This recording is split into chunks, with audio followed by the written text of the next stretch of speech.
오늘 말씀 제목을 한번 읽어보시겠어요? 같이? 시작. 네, 같이 한번 시작. 살려두지 못할 사람. 이 말씀을 제목을 정해놓고 이제 설교를 준비하는 중에 저 분당에서, 그것도 멀지 않잖아요. 바로 저도 거기 수시로 갔었어요. 그런데 사람이 참 많이 오가고, 그리고 그 지금 사고를 낸 그 모닝이라는 차가 사고를 내는 그 장소도 저 여러 번 다녔거든요. 그 AK 백화점. 그리고 이게 참, 이게 현대 문명의 이 아픔인데, 영상이 돌아다녀요, 영상이 또. 그 범죄자가 막 칼부림을 하는 막 그 흉기를 막 휘두르는 장면에 막 그게 영상이 막 돌아다녀요. 뭣도 모르고 봤습니다, 뭣도 모르고. 여러분, 우리 단적으로 얘기하면 그런 인간은 어떻게 돼요? 이 제목이 딱 맞죠? 그런 사람들은 살려두지 못할 사람이에요. 살려두면 안 되는 인간이에요. 그죠? 네. 아니, 말씀을 준비하다가, 이런 사건을 접하면서, 더 많이 또 깊은 고민을 해봤습니다. 물론, 지금 범행 동기도 횡설수설하는데, 이건 범행 동기, 이거, 물론 알아야 내야죠. 재판을 해야 되니까. 근데 이게 참, 범행 동기를 다 묻기 전에 이게 뭡니까, 이게. 그래서, 오늘 이 말씀을 준비하면서 또 한 가지 깊이 생각해 본 게 있는데, 그게 뭐냐면, 공리주의적 입장에서 본 사형제도의 필요성에 대하여, 이런 글을 제가 이제 접하게 됐어요. 그 책을 통해서. 공리주의적 입장에서 본 사형제도의 필요성에 대하여. 여러분, 어떻게 생각합니까? 이 공리주의 많이 얘기하잖아요. 공리주의라고 하는 거는, 저도 이제 다시 한번 정립을 해보니까, 최대 다수, 절대 다수의 유익과 행복을 추구하는 주의가 공리주의가. 절대 다수, 최대의 수, 절대적으로 많은 사람들이 누릴 수 있는 그 이익을 생각하는, 유익을 생각하는, 행복을 생각하는 게 공리주의예요. 모두를 만족시킬 수 없다라는 그 전제가 속에 있어요. 그런데 그런 입장에서 볼 때 사형제도를 어떻게 봐야 되느냐, 이렇게 이제 논쟁이 있는 거죠. 근데 여러분, 우리나라는 어떨 것 같습니까? 우리나라는 분명히 사형제도가 형법이 있고, 그 형법에 있는 형벌의 종류로 분명히 사형이 있습니다. 우리나라의 그 형법 안에. 그리고 또 그 사형의 그 선고가 가능한, 어떨 때 그럼 사형 선고가 가능하냐 하는 그런 범법 행위와 관한 규정도 또 아주 자세히 명시가 되어 있습니다. 그런데 이러한 규정에 따라서 사형 판결이 이제 확정이 됐어요. 사형으로 판정이 됐어요. 그러면은 법무부 장관의 명령에 의해서 판결 확정일부터 6개월 이내에 시행하도록 그렇게 되어 있습니다. 그런데 이게 지금 사형으로 확정된 사람 중에 6개월을 넘기고 벌써 몇 년이 지났는데도 아직 사형을 못하고 있는 사람들이 수두룩해요, 지금.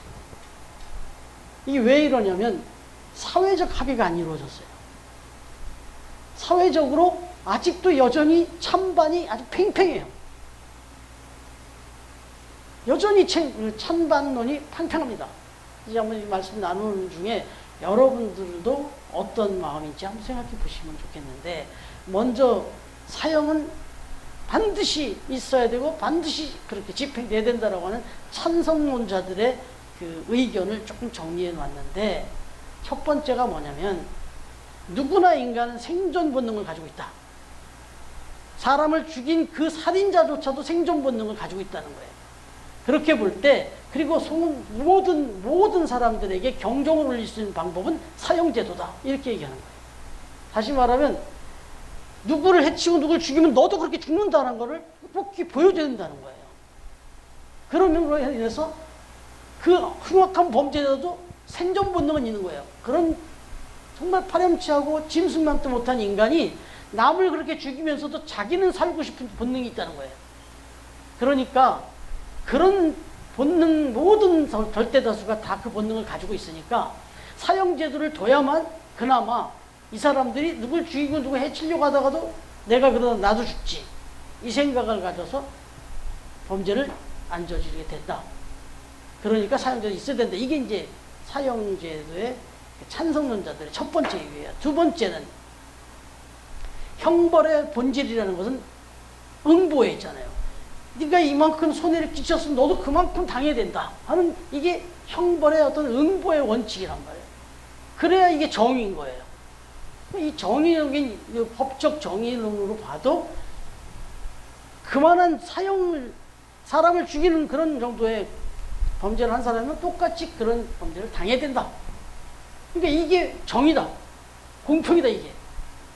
그러니까 당연히 마땅히 죽여야 된다. 사형제도가 있어야 되고 사형제도가 해야 된다. 이게 두 번째 이유예요.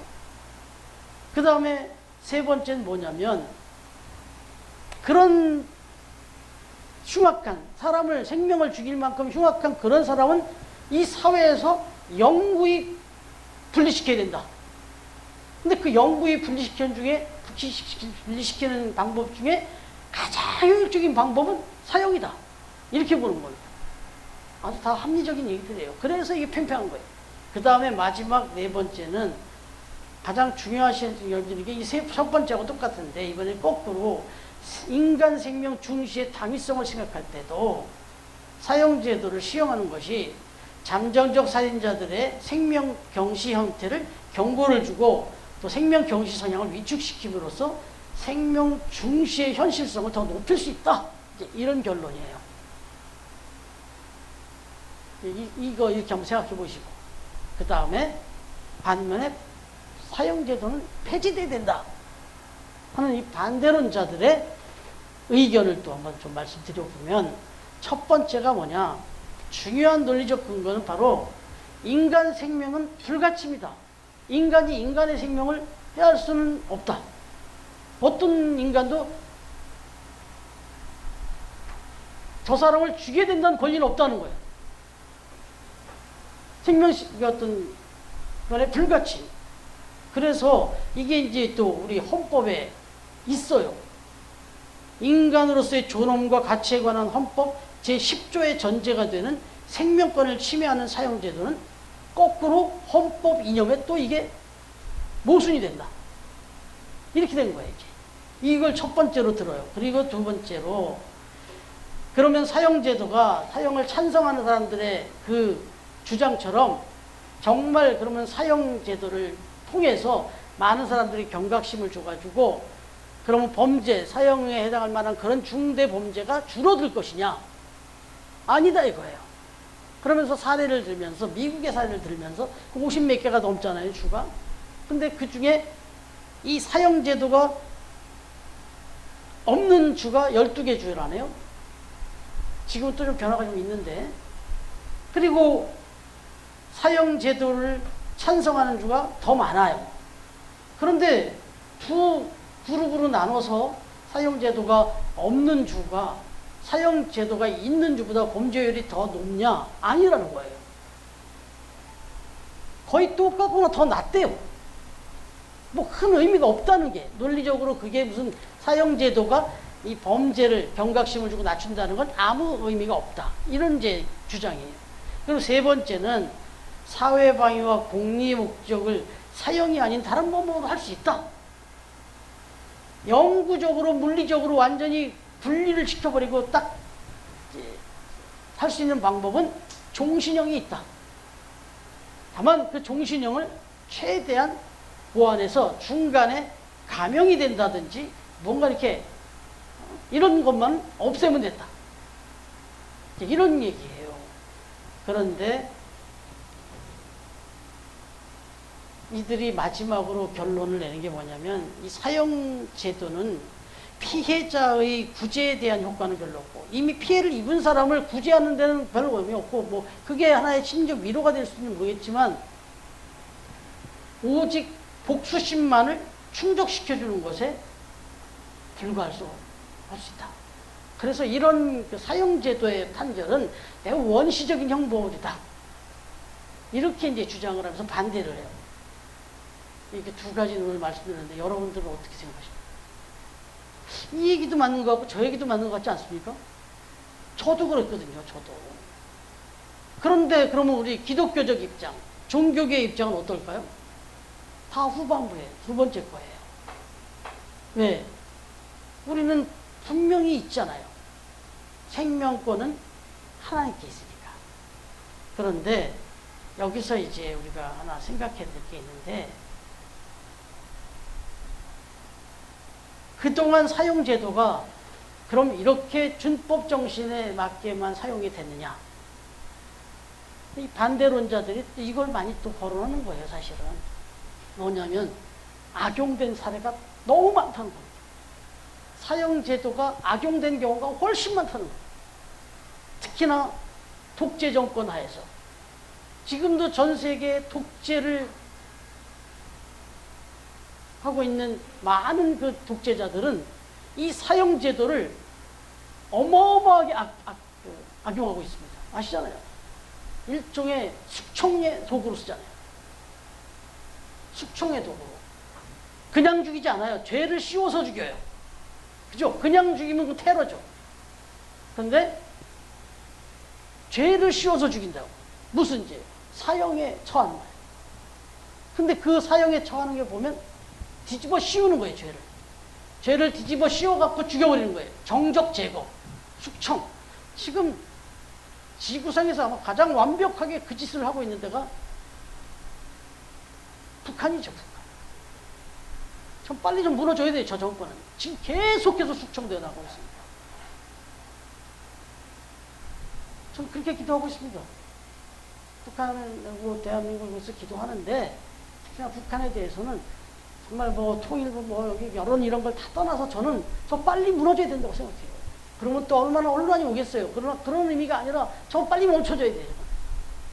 그런데 어찌됐든 이렇게 이 사형제도가 이 찬성론자들의 그 아주 공의로운 의견, 좋은 의견, 그것과는 무관하게 그거에 반하여 너무 지금 문제가 많아요, 또. 그래서 그 대안으로 정말 종신형 같은 거 뭐 이런 것도 있을 수 있고 한데, 어쨌든 지금도 계속 이 문제는 들어오고 있어요. 중요한 거는 오늘 성경을 들어가자 이거예요. 오늘 말씀 한번 들어가 보자 이거예요. 오늘 말씀에 딱 이런 사례가 나온 거잖아요. 유대인들이 사도 바울을 끌어다 놓고 뭐라고 얘기하고 있어요? 저 인간, 저놈은 살려두지 못할 놈이다. 그 얘기는 뭐예요? 죽여라. 그 얘기지 않습니까? 저 바울 저놈은 사형이다. 사형을 시켜야 된다. 이러잖아요. 그러면서 뒤집어 씌우죠. 막 이런 죄 저런 죄를 막 다 뒤집어 씌워가지고 바울을 죽여야 된다. 사형에 처해달라. 막 이렇게 얘기하잖아요. 여러분, 이렇게 처해서 사형이 됐으면 바울이 어떻게 되는 거예요, 이거? 이건 정말 이미 후반부에 말씀드린 것처럼 이건 독재자들을 쓰는 방법, 뭐 그런 거잖아요. 자기들의 정적인 거예요, 바울이. 이 유대인들에게 볼 때 바울은 자기들에게 최대 정적이에요. 이건 없애야 돼. 그러니까 무슨 없앨 만한 죄를 지었다기보다는 이거 안 되겠어. 그러니까 무슨 죄든지 막 끌어다가 뒤집어 씌워갖고 죽이려고 그랬던 거예요. 여러분, 그렇게 지금 이야기를 하는데 정작 그 재판을 받은 이 총독 베스토가 어떤 반응을 보이고 있습니까? 아니, 그래, 사형에 처하라고 하는데, 아니, 진짜 없는 양심을 다 동원해봐도 이 사도 바울, 이 바울이라는 사람한테 도대체 뭐가 죽일 죄냐는 거예요, 뭐가. 그들이 얘기하는, 요구하는 주장하는 내용은 다 자기들의 신앙적 정적 제거를 위한 거지, 객관적으로 이 사람이 죽일 죄를 지은 게 없거든요. 그래서 풀어주면 되는데 또 거기에 자기 사적인 입지를 생각하다 보니까 이렇게 질질 끌고 있다. 이게 계속 이어지는 말씀이잖아요. 지금 우리가 이거 몇 줄을 말씀을 이걸 나눌 때도 지구할 수 있는데 이 일을 지금 겪고 있는 바울은 뭡니까 지금? 네. 그래서 지금 이들이 이렇게 하는 과정에서 또 한 번 베스도가 면피하는 것도 있고, 또 이제 이 바울이 지금 황제에게 상소를 했기 때문에 황제에게 보내려니까 지난주 말씀드린 대로 이거 뭐 말도 안 되는 아무런 죄도 없는데 이걸 보냈다가 자기는 뭐가 돼요? 뭐 도대체 이러니까 그 죄목을 어떻게든 찾아보려고, 아 이거네, 그래 이렇게 해서 보내면 되겠네 하는 걸 찾으려다 보니까 자기를 그 축하한다고 온 이 아그리파 2세나 이 버니게한테 또 재판을 열은 거 아니에요. 재판을 열었더니 여기 또 코미디가 나오죠. 이게 무슨 재판이라고. 23절 내용을 보시면 한번 같이 읽어볼까요? 23절 시작. 이튿날 아그리빠와 버니게가 크게 위험을 갖추고 와서 천부장들과 시중의 높은 사람들과 함께 접견 장소에 들어오고 베스도의 명으로 바울을 데려오니, 이게 도대체 이런 코미디가 어디 있습니까 지금? 이게 지금 무슨 재판이라고? 갑자기 아그리빠 2세하고 버니게가 막 온갖 폼을 잡고 온갖 굵은 옷을 다 차려입고 막 이 천부장들 뭐 시중에 높은 사람들, 여기 또 사람들 막 좀 우리 유지라는 말도 하잖아요. 이런 사람을 다 불러놓고 마치 잔치를 벌이듯이 불러다 놓고, 그리고는 이제 바울을 불러다가 재판을 한대요. 그러니까 이 사람은 관심이 재판에 있는 게 아니에요. 이런 걸 계기로 많은 사람들을 불러다가, 그리고 그 대부분의 불려온 사람들은, 초대받은 사람들은 다 바울을 죽이라 이런 사람들이에요. 그러니까 이 아그리파 2세도 그렇고 버니게도 그렇고 관심은 이렇게 이 사람들의 마음을, 민심을 읽는 거예요. 민심을 읽고 나는 당신들과 친하게 지내려고 한다. 당신들 원하는 걸 내가 다 들어주려고 하는 사람이다. 막 거창하게 막 이렇게 폼을 잡은 겁니다. 원래 이렇습니다, 여러분. 뭔가 다른 목적이 있는 사람은 이런 식으로 겉을 꾸며요. 막 폼을 내고 뭐 이걸 이렇게까지 해야 되나 싶을 정도로 하는데 막 그렇게 해요. 예를 들면 우리 이렇게 세이브존 같은 경우도 우리 회장님이 오시잖아요. 회장님이 오실 때 지난주에 또 다녀가시잖아요. 그러면 진솔한 사람은 열심히 진솔하게 일한 분은 별로 긴장 안 해요. 그리고 그분 오시면 좋아요. 그냥 같이 다니면서 말도 안 해요. 그냥 봐주길 바라지. 내가 한 거 보시라고 봐주길 바라죠. 그런데 이제 평소에 일을 제대로 아는 사람이죠. 그런 사람이 이제 뭐 오바를 합니다. 막 없던 거를 막 갖다 놓고, 평소에 있지도 않았던 걸 갖다 놓고, 뭐 막 옷도 막 좀 더 막 특별히 막 꾸미고 이렇게 되는 거예요. 진솔한 사람과 거짓된 사람이 그럴 때 나타나요. 그러면 직장생활 저도 많이 해봤지만 그런 인간이 그렇게 갑자기 나오면 진짜 이걸 정말 한 대 때려주고 싶지 않아요? 이 지금 아그리빠 왕과 버니게도 그 짓을 하고 있는 거예요. 어쨌든 그래서 넘어갔습니다. 그렇게 넘어갔는데 보니까 아주 그래도 오늘 이 본문 여기만 보면 버니게가 그래도 상당히 좀 공정한 정치인처럼 보여요. 여기까지 나와요. 우리 이전에 이미 봤지만 그 사람의 속마음을 알고 있지만, 여기 보니까 이 사람이 막 이 유대인들이나 이 모든 사람들이 살려두면 안 될 사람이라고 막 이야기를 하니까 자기는 찾아봤는데 그런 게 없더라. 그래서 내가 다시 아그리빠 왕 앞에, 또 이렇게 여러 분 앞에 한 번 더 재판을 내가 이렇게 세운 거다. 한번 정식으로 한번 재판을 좀 해주셔서 정말 뭐가 문제인지 좀 가르쳐 주세요. 이렇게 되게 공정해 보여요. 오늘 이 베스도의 모습은. 그래서 26절에 보면 베스도는 끝까지 공정한 재판을 하는 것처럼 보입니다. 제목도 밝히지 아니하고 질수를 보내는 것이 무리한 일인 줄 아나이다. 되게 공정하잖아요. 이 내용만 보면. 우리 지난주에 내용을 좀 봤지만 그걸 모르고 이것만 보면. 그래서 이게 성경이 쭉 이어서 봐야 되는 거예요. 자, 그러나 이제 여기서 진짜 이제 중요한 걸 하나 우리가 생각해야 됩니다. 여기서 여러분들 하나 정말 생각해야 될 게 있어요. 뭐냐면 지금 사도 바울을 포함해서, 사도 바울도 포함이에요. 그리고 거기 모여있는 아그리빠나 버니게나 거기 지금 죽여라는 유대인들이나 모두를 포함해서 거기 있는 모두를 포함해서 시대를 거슬러서 오늘 여기 모인 저와 여러분을 다 포함해서 이 제목은 바로 우리를 향한 얘기예요. 저와 여러분, 이 세상의 모든 사람들은 사실은 하나님의 관점에서 보면 다 살려두지 못할 인간들이에요. 지금 이렇게 얘기하고 있는 저가 먼저 고백할 수밖에 없는 게 저는 하나님 앞에서 하나님이 저를 살려두지 못할 인간입니다. 제가 하나님의 그 공의의 관점에서 저는 어마어마한 죄인이에요. 사실은. 그러니까 지금 이 말이 맞아요. 살려두지 못할 인간이다. 근데 그건 너도 마찬가지야. 우리도 마찬가지야. 여러분 한번 생각해 보실까요? 로마서 3장 23절. 네, 연수이가 읽어주십시오. 로마서 3장 23절. 모든 사람이 죄를 범하였으며 하나님의 영광을 이루지 못하노니. 예, 이 말이 뭐죠?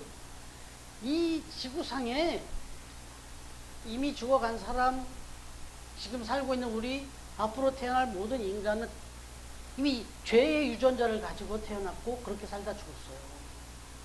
그래서 모든 사람이 죄인이기에 하나님의 영광에 이르지 못한다. 이건 다 살려주지 못할 인간들이란 말이에요, 이게. 그런데 예레미야 선지자는 또 뭐라고 말하냐면요. 만물보다, 이 세상 모든 만물보다 부패하고 썩은 것이 사람의 마음이다 이랬습니다. 그러니까 우리 인간은 하나님의 관점에서 보면 정말 가능성이 없는 사람들이에요. 그러니까 다 살려주지 못할 인간들이 맞아요. 그런데 에베소서 2장 8절 한번 읽어볼까요? 연습 한번 에베소 2장 8절.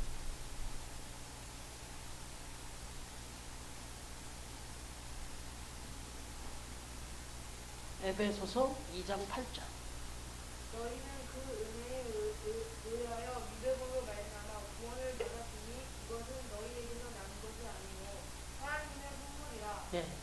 그렇게 살려주지 못할 인간들인데 다 홍수 심판처럼 다 쓸어서 엎어도 아무런 할 말이 없는 우리 인간들인데 우리가 지금 이렇게 살아있고 구원을 받은 것은 하나님의 선물이다 이렇게 말합니다.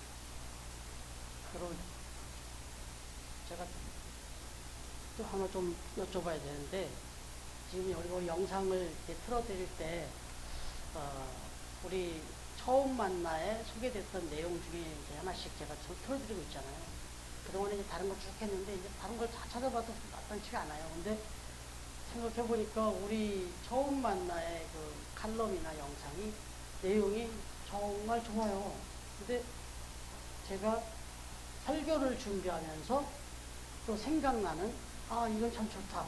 이 말씀에 딱 어울리는 거구나 싶은 거는 제가 다시 좀 찾아서 이제 올려드리게 되는데 여러분 이번 8월호 처음 만나의 칼럼을 혹시 읽어보셨습니까?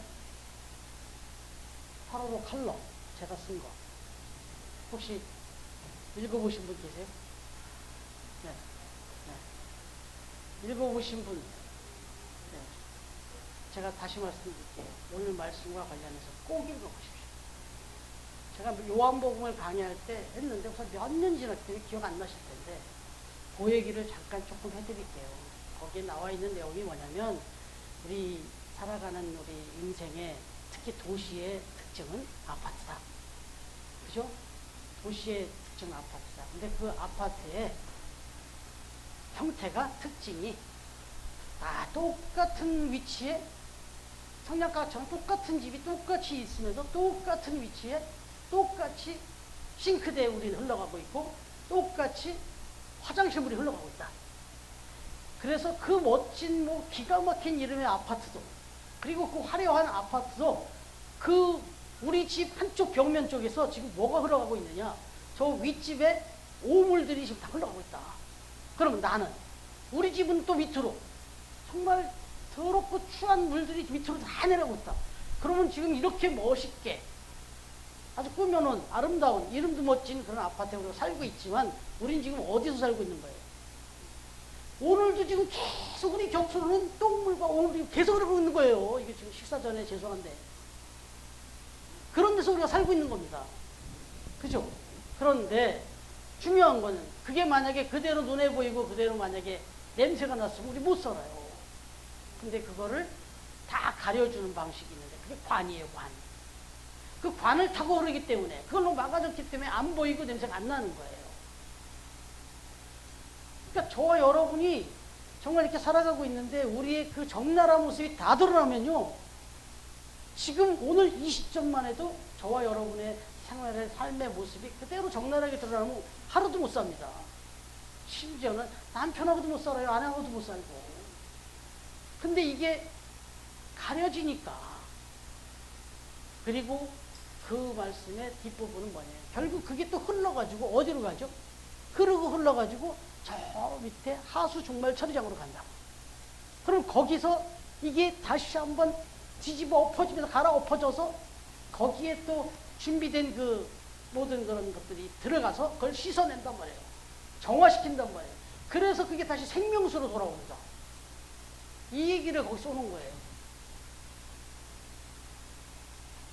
그러니까 성경에 이 나오는 말씀, 바울이 본 거나 예레미야 선지자가 본 거는 우리 인간의 내면이 그렇게 그 모양인데 예수 그리스도께서 오셔서 내가 곧 길이요 진리요 생명이라고 말씀하신 것은 내가 너희들의 모든 허물을 다 담는 관이라는 거예요. 그래서 너희들의 그런 더럽고 그런 걸 내가 다 싸매주고 해서 너희들이 그 정도 살아가는 거다. 더구나 나를 통해서 내가 곧 길이요 진리요 생명이라는 결국 길이고 진리인데 그걸 따라서 살다 보면 다시 거듭나서 다시 한번 살아나는 역사가 일어난다.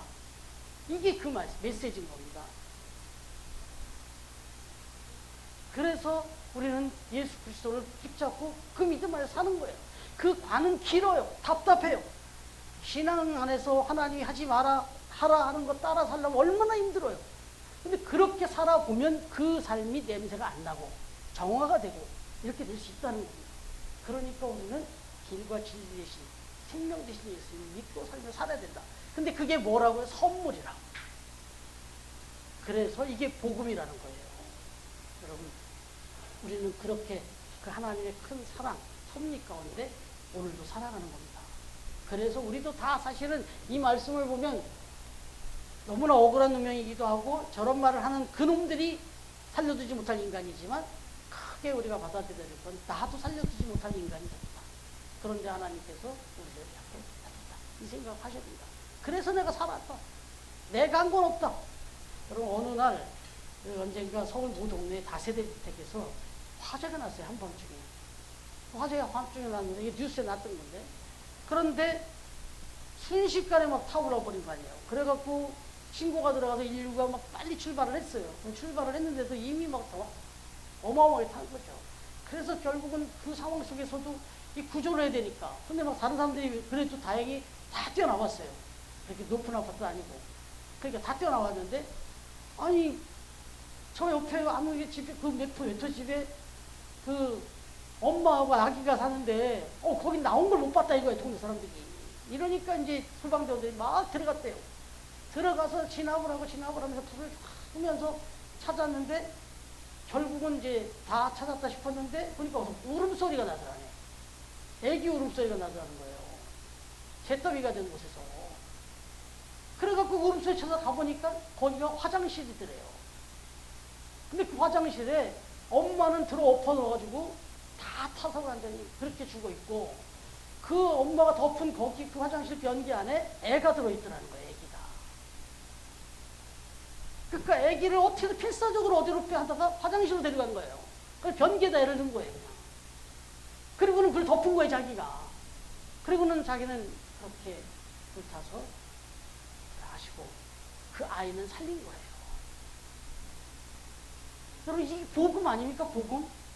이게 꼭 하나님이 우리한테 한 거하고 똑같지 않습니까, 이게? 로마서 5장 8절 한 번 더, 선생님. 로마서 5장 8절.